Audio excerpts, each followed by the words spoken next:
So Brad is an incredibly healthy, vigorous individual. He runs marathons, he's a triathlete. He's a guy who should not have a brain tumor. I never thought I would ever have a brain tumor, not in a million years. If you asked me 2 months prior to that appointment where I learned that I had a brain tumor, I was crossing the finish line at the Walt Disney World Marathon, finishing in the top 1% of 21,000 finishers, running the best marathon I'd ever in my life. If you would have asked me at that point if I had a brain tumor, I would have bet my entire life savings, not in a million years. You think that you eat right and you train hard and you do what's right for your body, you won't have these types of horrible things happen to you. But I quickly realized that being a human, you're susceptible to these things. I did not think I had anything wrong with me until one fateful day in December of 2011. It was, best way I can describe it is deja vu times 20. That day I'd gone for a 23-mile run, and I thought that maybe there could be a few elements wrong. 23 miles is a lot of strain on the body. And after it happened again, I thought, there may be a little more to this than meets the eye. I felt I was flabbergasted. I was very worried about my family. Talk about having to tie up loose ends at the last minute when you walk in and see the neurosurgeon. If you've been told that you have a tumor, it is indeed a scary thing. And we are going to deal with this. We're going to deal with it one step at a time. We're going to be careful, we're going to be strategic, and we're going to go a long way together. One of the things that you have to start off with is honesty, that you are going to be with them through this journey. You'll tell them good news, bad news, and you'll tell it in an open and honest and frank fashion, and that they're not alone, and you will be with them for this. Dr. Leuthardt was fantastic in just answering the questions without me having to ask. And I said, I don't even know what to ask you. And he said, it's all right, I totally understand. I'm here for you.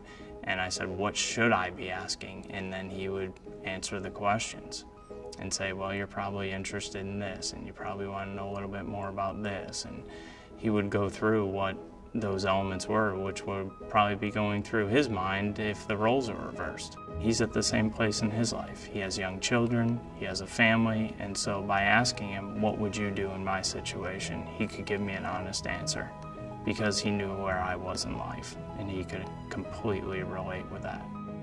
We bring the best in the latest technology, the best in scientific insights, the best medical knowledge, and I think a true human touch to that. We had some very, very detailed conversations. That's where the confidence came in and grew exponentially. And ultimately why my wife and I decided to make the decision to go forth with the procedure. He's extremely skilled and very talented at what he does. I felt like I was in the hands of the best.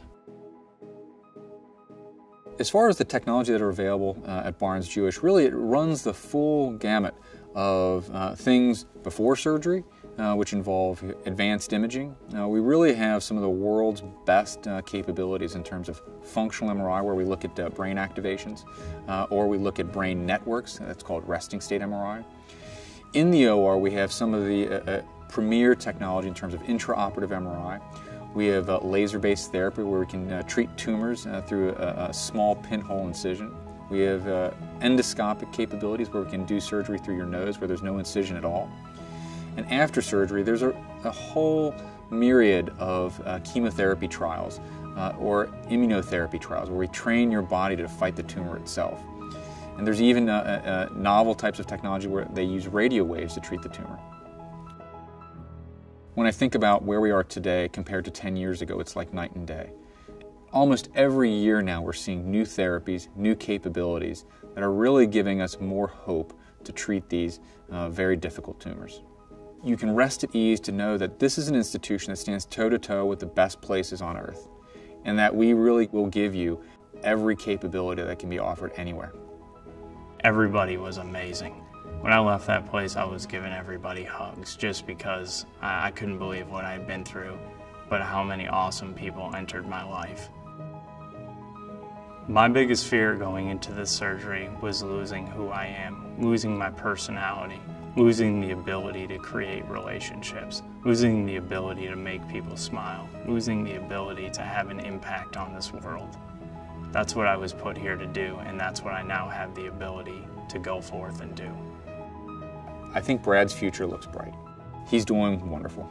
He is back and he's running. He's doing the things that he loves to do. He's back to work. And he's his same gregarious self that he was before surgery. I feel amazing. I was cleared to get back into physical activity. There's nothing like the feeling of exhilaration crossing a finish line. I would love to do another triathlon. I cannot wait.